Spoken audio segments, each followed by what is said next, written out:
بر صغیر کے معروف شاعر و ادیب خلیل مامون کی منتخب اردو نظموں کا انگریزی میں ترجمہ۔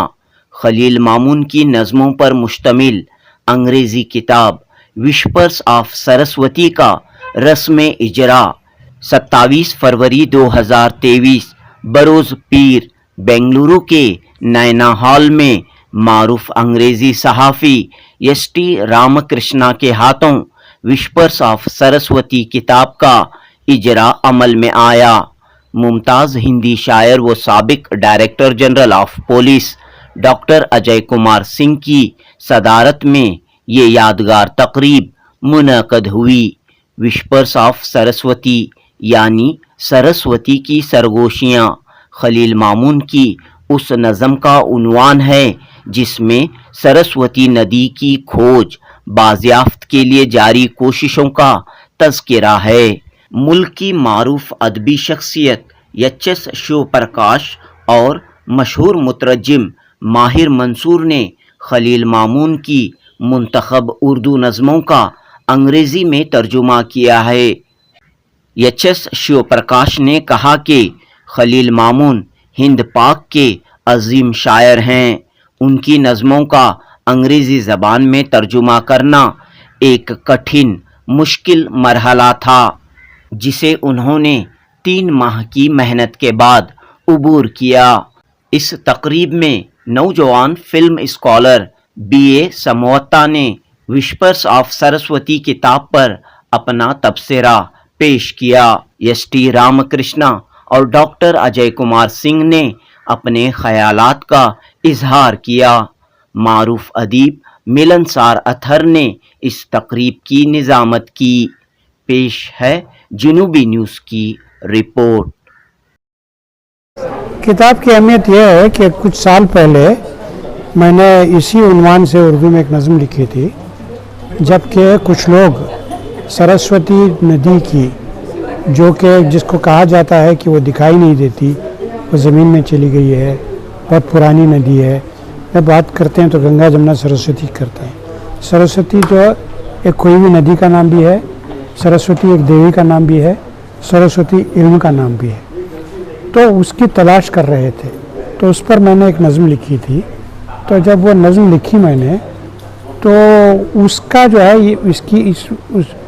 اس کا عنوان لے کر یہاں اس نظم کو لیا گیا ہے، اس میں اور کوئی خاص بات نہیں ہے۔ اب اس میں جو نظمیں شامل ہیں وہ آفاق کی طرف کی نظمیں شامل ہیں اور کچھ اور مجموعوں کی نظمیں شامل ہیں۔ تو اب یہ میری منتخب نظموں کا ترجمہ ہے۔ آپ نے خود کیا ہے یا؟ نہیں، میں نے نہیں کیا ہے، شیو پرکاش نے کیا ہے اور ماہر منصور نے کیا ہے، دونوں نے مل کر کیا ہے ترجمہ۔ تقریباً کتنی نظمیں ہیں اس میں 105 نظمیں ہیں غالباً۔ تو لوگوں کے لیے، عوام کے لیے کیا پیغام رکھتی ہے کتاب؟ یہ کتاب جو پڑھے گا اسی کو معلوم ہوگا۔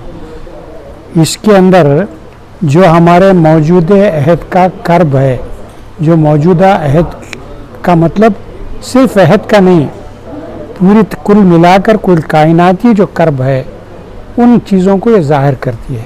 ان چیزوں میں آپ کا رویہ کیا ہونا چاہیے وہ پڑھنے والے کو ڈیسائیڈ کرنا چاہیے۔ ان کے سماجی ہے، معاشرتی ہے، سیاسی ہے، روحانی ہے، روایتی ہے، تاریخی ہے، سب کچھ ہے۔ جو انواد میں نے کیا وہ بہت مشکل کا کام تھا، کیوں میں تو ٹوٹا پھوٹا اردو جانتا ہوں لیکن اتنا اچھا نہیں جانتا ہوں کہ میں اس کو ترجمہ کر پاؤں۔ لیکن ماہر منصور صاحب نے پہلے یہ فرسٹ ڈرافٹ انہوں نے کر چکے تھے،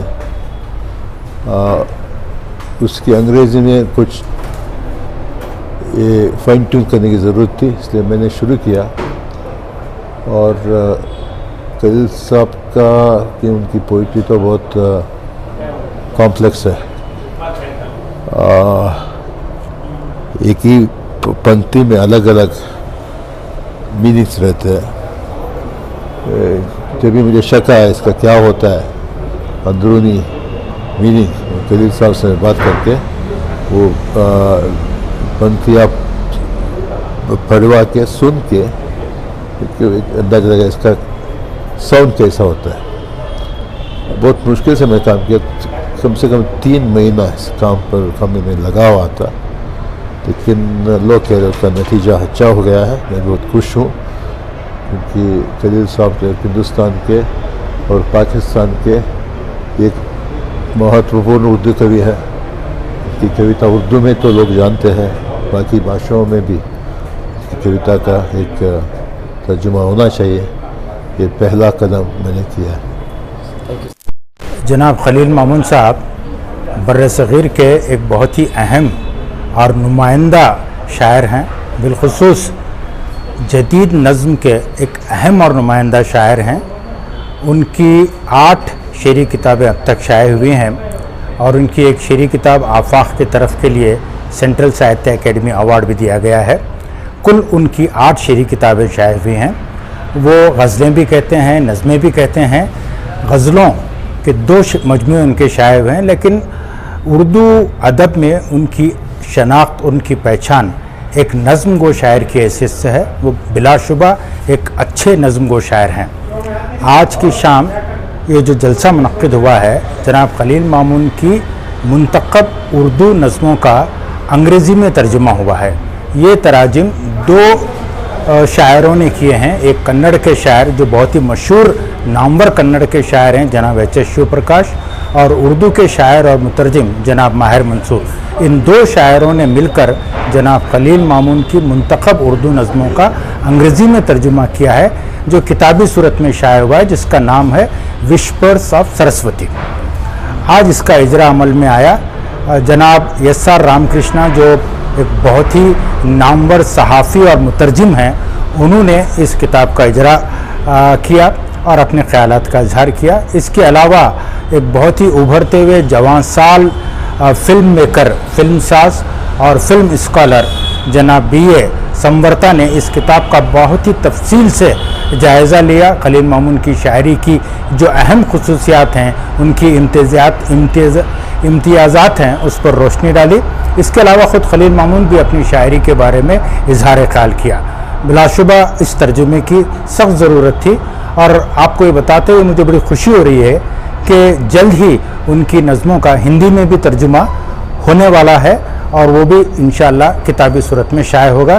بڑی خوشی کی بات ہے کہ خلیل مامون جو اردو کے ایک بہت ہی اہم شاعر ہیں, ان کی نظموں کا انگریزی میں ترجمہ ہوا ہے, اور ایک بہت ہی وسیع حلقے تک ان کی نظمیں, ان کی شاعری پہنچے گی.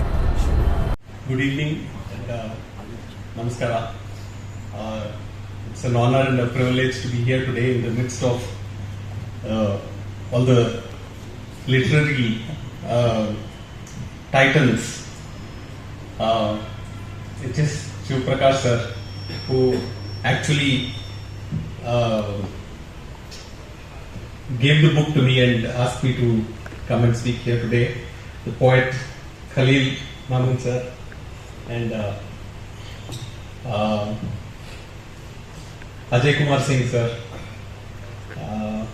and Samvarta, who I met at the Deccan Herald Changemakers event, and he is one of the changemakers that we recognize as part of our annual initiative.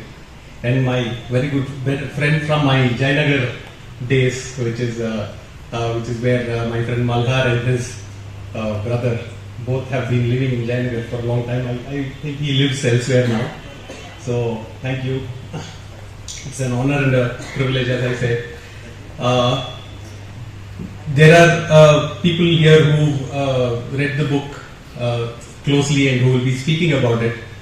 I will just speak a little about the difficulties of translation, the challenges of translation. And as we all know, Shiv Prakash is a very distinguished translator. He's translated across languages. And this book that he recently translated, which is I Keep Vigil of Rudra, is one of the very important contributions to translation in Kannada. He's taken vachanas from the 12th century and then translated them into English. And then we've also had A.K. Ramanujan, who's translated vachanas from Kannada to English. So I have read poems in this book, and I like some of them particularly for the sort of ironic tone that they bring. As you will soon see when you read the poems, Khaleel Mamoon's poetry is modernist in many ways, and then it's also ironic for that particular reason. So I will just talk a bit about the problems of translation, the challenges of translation, the thrills of translation. So the first thing that there are many challenges. I will just concentrate on 2 or 3 of them. The first problem or the challenge of translation is when we talk about equivalence, translation as equivalence, the difficulty of trying to find equivalence in a language that is far removed from the source language. There's a source language and there's a target language, and then in many cases they are far removed. In some cases they are very closely aligned, they might be sister languages. So for example, if we are translating between Kannada and Tamil or Kannada and Telugu, because they stem from the same Proto-Dravidian roots, it might be easier for us to work with the syntax and lexis, that is the word order and the vocabulary of these languages. But when the languages are as far removed as, say, Urdu and English, Kannada and English, the challenges get a little more complicated. One of the things that I frequently run into, and I speak from my experience of translating from Kannada to English, is the loss of meaning. How do you cope with this inevitable loss of meaning between 2 languages? I will just illustrate with a few things from my memory. There is an Akka Mahadevi Vachana. ತೆರಳಿಯ ಹುಳು ತನ್ನ ಸ್ನೇಹದಿಂದ ತನ್ನ ಮನೆಯ ಮಾಡಿ ತನ್ನ ನೂಲು ತನ್ನನ್ನೇ ಸುತ್ತಿ ಸಾವಂತೆ ಮನಬಂಧುದ ಬಯಸಿ ಬೇವುತ್ತಿರುವೆನಯ್ಯ. So in this poem, almost all the words are in Kannada, and there's one particularly striking word, sneha, which is in Sanskrit. So sneha, of course, as we all know, means love and affection, but if you look up the dictionary, there are many other meanings, one of which is also the gum that the silkworm produces. So when you say ತೆರಳಿಯ ಹುಳು ತನ್ನ ಸ್ನೇಹದಿಂದ ತನ್ನ ಮನೆಯ ಮಾಡಿ ತನ್ನ ನೂಲು ತನ್ನನ್ನೇ ಸುತ್ತಿ ಸಾವಂತೆ, then sneha here is both love, both affection, love and affection, and the gum that it uses, the spittle that it uses to build its home. Yet his constant despair is that happy things and feelings never last, but we are overtaken by decay. On his rejection of progress and advancement, Khaleel Mamoon reminded me of the famous poem Sound of Silence, written by Simon of Garfunkel in United States half a century ago. They wrote of a modern world where people talk without speaking, hearing without listening, and writing songs that voices never shared. This anthem to alienation moved generations of American youth. There are several poems which match the beauty and exhaustions of Sound of Silence. The translations are exquisite as the words and rhythm of Khaleel Mamoon are brought out without losing anything in the process. I reread the book to get the wordpress usages which were scintillating. These include nameless relics, arrows of anonymity, fog of institutions, among many other usages. Professor Shiv Prakash, ably supported by Maher Mansoor, has done an excellent work making Mamoon's poetry glitter like a jewel-encrusted scepter. He's a polymath who has an easy affinity with culture, civilization, literatures and languages. Professor Shiv Prakash strives for perfection, but words come fluently and brilliantly from him whether he is doing original work of translation. His writer's smithy has many a valuable tool made of diamonds and many metals, as well as powered by great intelligence and moved by empathy. Till recently I lived and worked in Delhi. I heard a lot of comments that interest in Urdu is declining. that Urdu has become an impractical language, that learning Urdu is a scholastic burden, and that there is a conspiracy to sideline Urdu for political and demographic reasons. There are concerns that Urdu's dominant situation in Bollywood films through dialogues and lyrics has been diminishing. The outcry has been getting louder, and there is despair for both political and academic reasons. There is fear that Urdu is getting sidelined in Pakistan too. This is not the first time such concerns have been raised about Urdu. In 1972, in the aftermath of liberation of Bangladesh, Prime Minister Indira Gandhi had set up a committee under chairmanship of Senior Minister I.K. Gujral to recommend steps for encouraging Urdu usage. Then also, there were concerns that the education system was discouraging learning of Urdu. Interestingly, Gujral and Manmohan Singh, who became Prime Ministers, both from undivided Punjab, were proficient in Urdu. I feel the current assault of Urdu for political reasons can also help the language. Urdu does not have the support of the new education policy which emphasizes on Hindi and other mother tongues as well as English. But with communication and entertainment reaching more than 70% of the population through mobile phones and their apps for music and video, there is a new interest. I met recently a group of young men from Shimoga whose mother tongue is Kannada. They had no exposure to Urdu in school or language, but they enjoyed listening to Urdu ghazals and became interested in Urdu poetry. They have no time to learn the script and are comfortable with Urdu poetry written in English or Kannada script. One of them said, there are such groups in other cities. I'm sure book selling sites will cater to this growing category of non-traditional of Urdu users by making the Whispers of Saraswati and other Urdu books in English and Indian languages. Then the work of poet and the effort of the translator will get more eyeballs. Thank you. Friends on the dais and of it. First of all, I must say that I am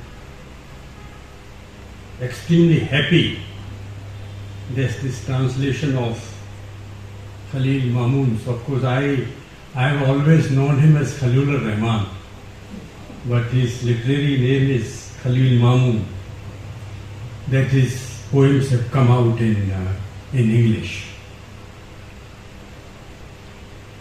I don't remember when we exactly met, but certainly in 1988, I have been listening to his poetry,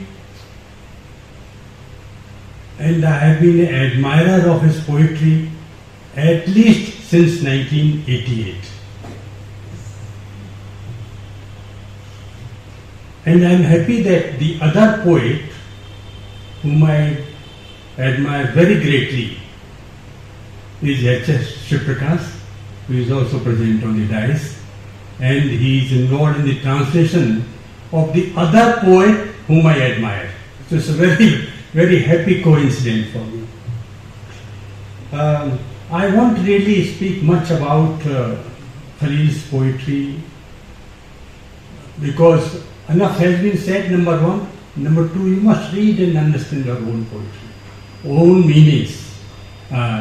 What others say can give some guidelines, some tips here and there, but you have to understand the poem yourself, connect to it yourself.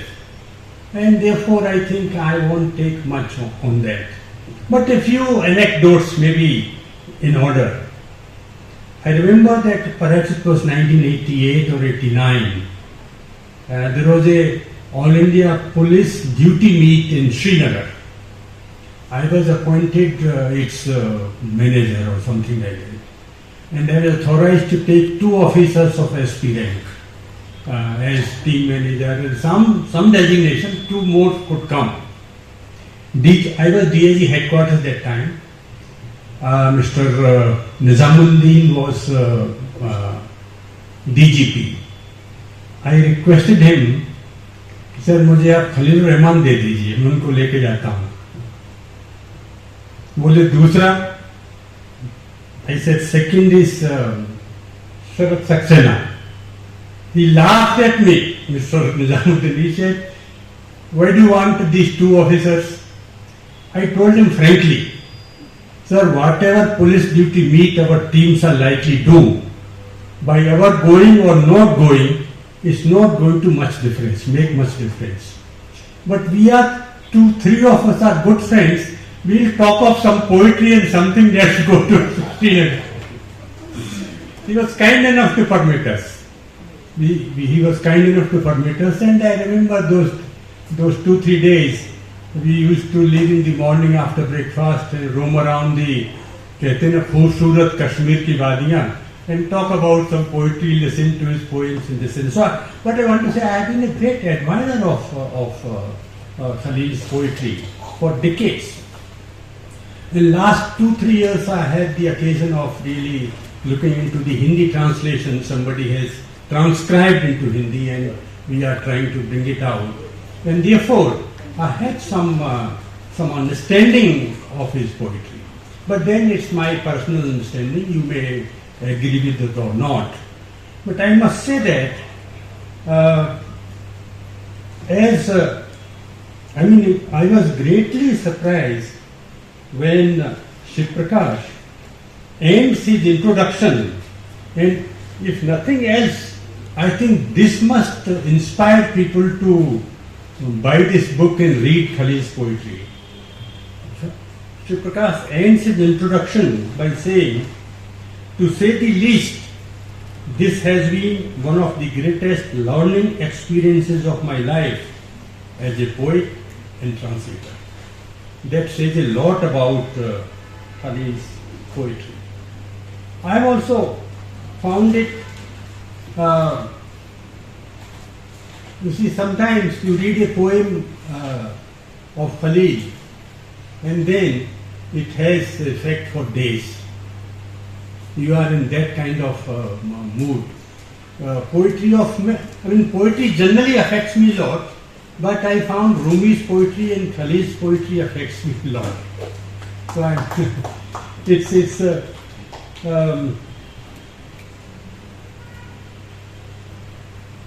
Mr.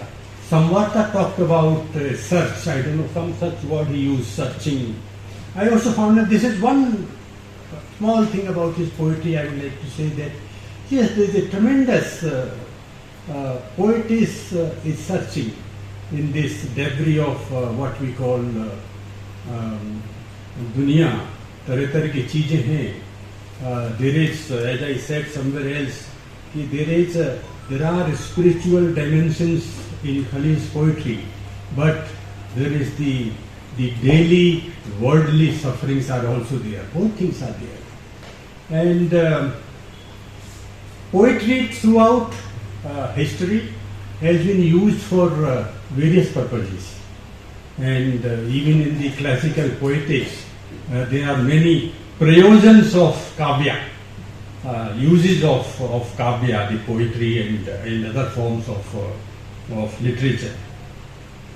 Poetry has been used to incite people to revolutions. Poetry has been used to express love, of course, most common and most strong emotions.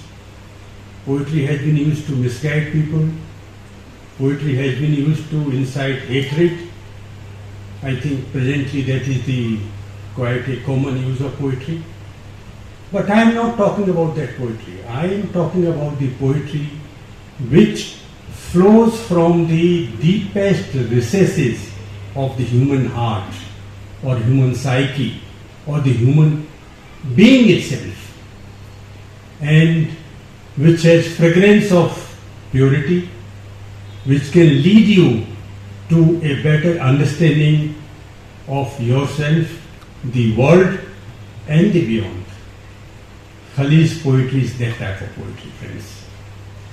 And I'm happy that through English translation, his poetry is finding a wider audience, or perhaps let me say that let a wider audience find his poetry.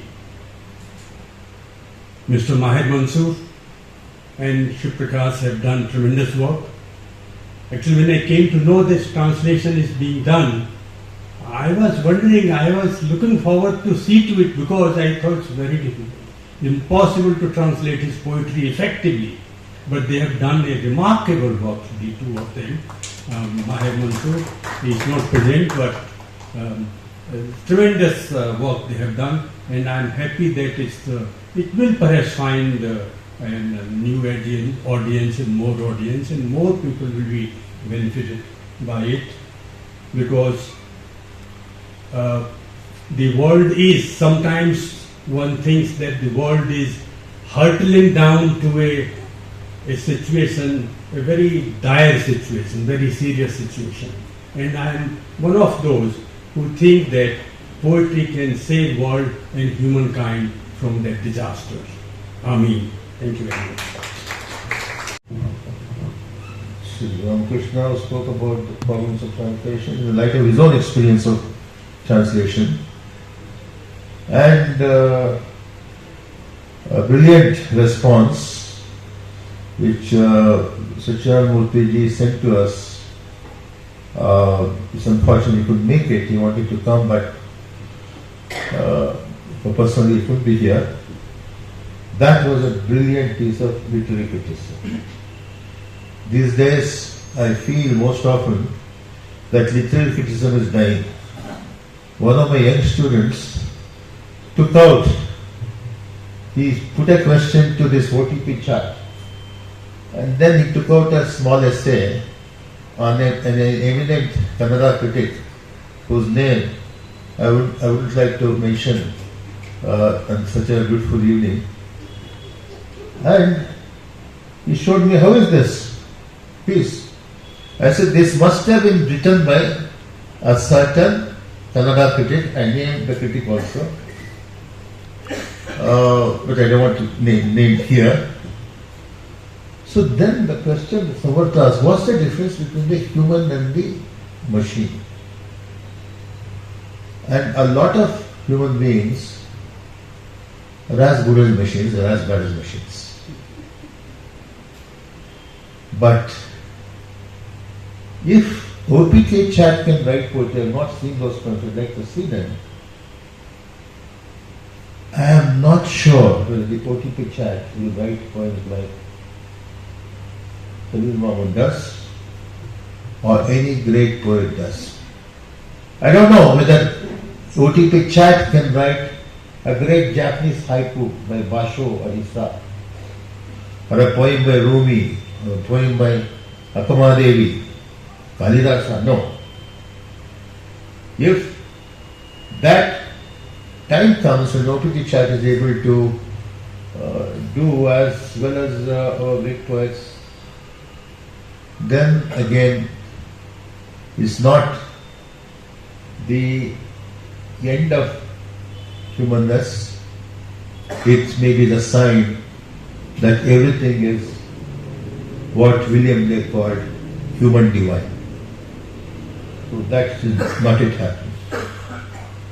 And Samartha made very important, but he said he's not literary critics. I think today I've discovered he is the best literary critic in Karnataka. Now it's his responsibility to write literary criticism from now on. You write film criticism, write film scripts, also write criticism. Because engagement was not textual, it was also deeply philosophical. And it was also deeply subjective. It reminds me of some of the greatest pieces of literary criticism, like,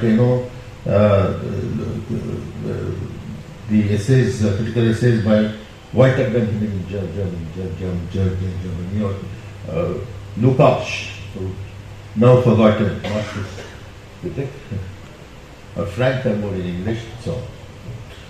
The criticism itself becomes creative.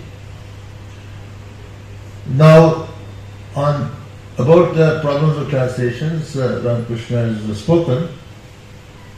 For me,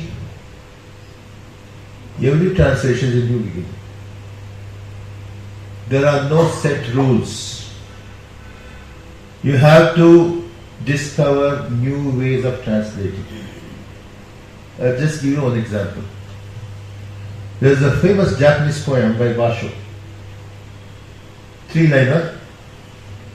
The silent pond, the frog leaping in, splash. Now, great poetry need not be great in length, can be very short also. And Harper poetry is also great poetry, and so are the greatest epics of the world.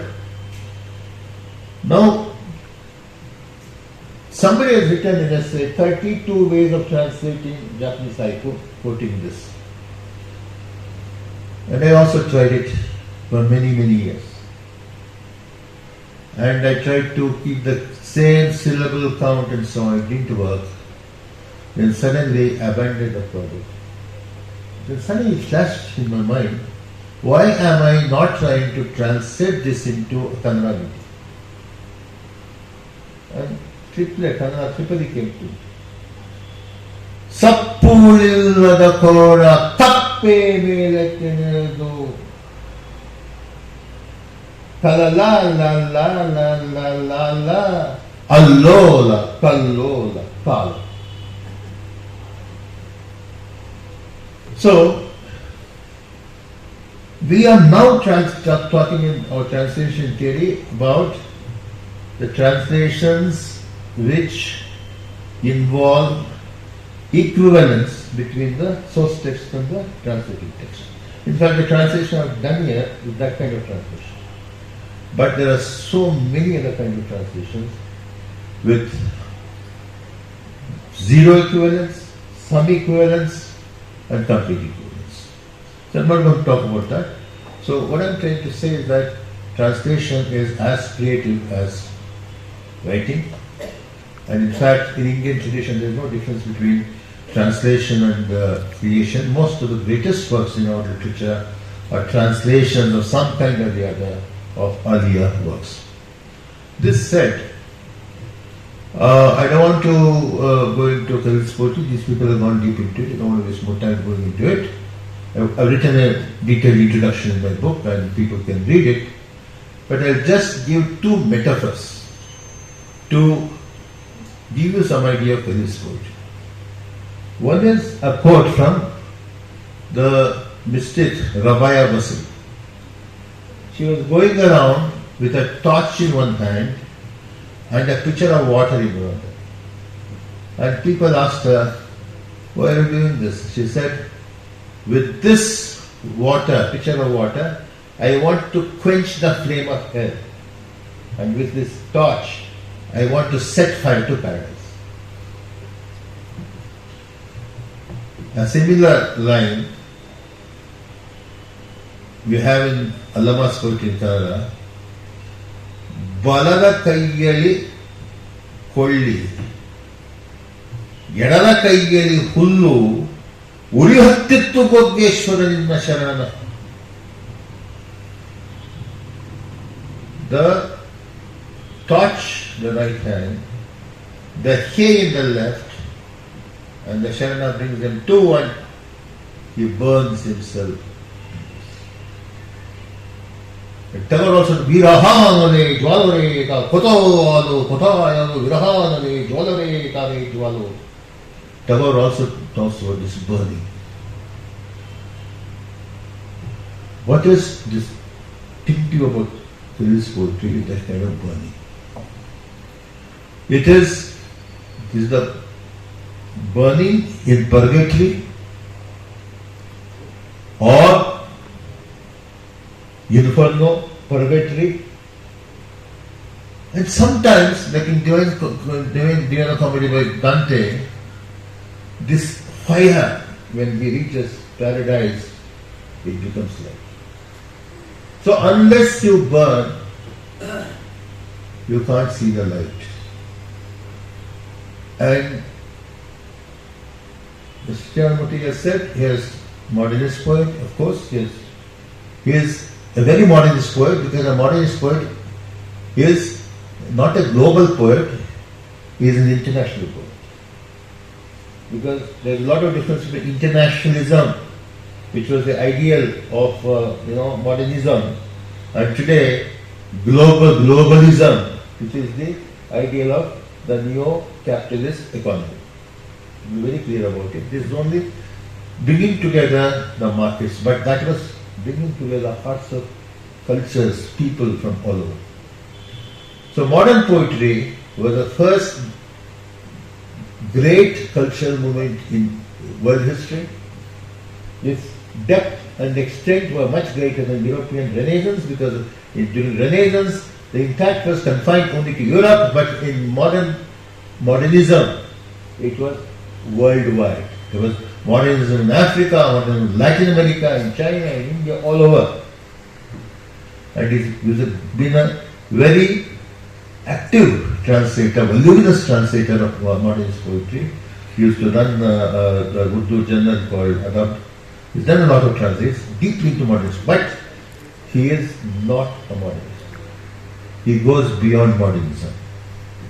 I thank Mr. Sachidanand Murthy, Sri H.R. Ramakrishna, Sri Samvartha, and Sri H.S. Shivaprakash for having spoken about my poetry and the translation in different ways. Since I have been also translating works from other languages, I have also delivered a lecture on the essence of translations. I fully agree with what Mr. S.R. Ramakrishna has pointed out. And while going through the literature pertaining to translations, I came through that there are certain words in various languages which are totally untranslated. So it is actually believed that the translation of literary works, particularly poetry, is not at all possible. But however, translations have been done in various languages, and various cultures have come to know about other poetries through translations alone. In this aspect, I would like to say that however appropriate a translation may not be, but it will definitely convey the essence of the translated work to the person from the other cultures, because human mind after all is one, and whatever human mind creates in whichever language it creates will definitely have similarities which the other person from the other culture will know. Mr. Samvartha spoke a lot about my poetic dimensions. I really appreciate what he has stated, and probably persons interested in what he has spoken will be definitely interested in taking those points beyond. Shivaprakash, in his own way, in a scholarly way, has pointed out so many things about me, particularly when he spoke about progressivism. I would like to say that right since the beginning, I do not believe in the concept of progressive development, whether it is historical or temporal. There is no vertical development of culture, and it's only a nucleus of a certain thing which expands and retracts. So also I do not believe, as it is stated in Hindu philosophy and also in probably Buddhist philosophy, the existence of time the way humans perceive it and conceive it. Otherwise we wouldn't have had different calendars like we have. The calendar which we are following is a Gregorian calendar. Still we have Mayan calendar, Muslim calendar, Hindu calendar, and so many things. That is as far as the calendars are concerned. but the time, the way it affects human beings and it is considered to be affecting human beings does not exist. My argument would be, if time doesn't really exist, why do we find bodies buried in the earth for centuries to be intact when time has not affected them? So probably time doesn't exist the way we do. My concerns are definitely with the concepts of time and the concept of space and concepts of so many things which have been indirectly pointed out. And I thank all the luminaries gathered here for having spoken about my poetry. Thank you very much. That they bring. After Mr. S. R. Ramakrishna, we have actually